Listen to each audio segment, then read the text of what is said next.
இரவல் தந்தவன் கேட்கின்றான், அதை இல்லை என்றால் அவன் விடுவானா?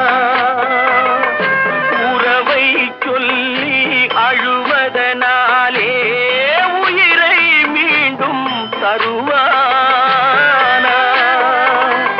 கூக்குரலாலே கிடைக்காது, இது கோர்ட்டுக்கு போனால் ஜெயிக்காது, அந்த கோட்டையில் நுழைந்தால் திரும்பாது.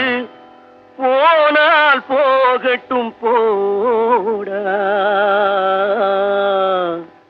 போனால் போகட்டும் போடா. இந்த பூமியில் நிலையாய் வாழ்ந்தவர் யாரடா? போனால் போகட்டும் போடா.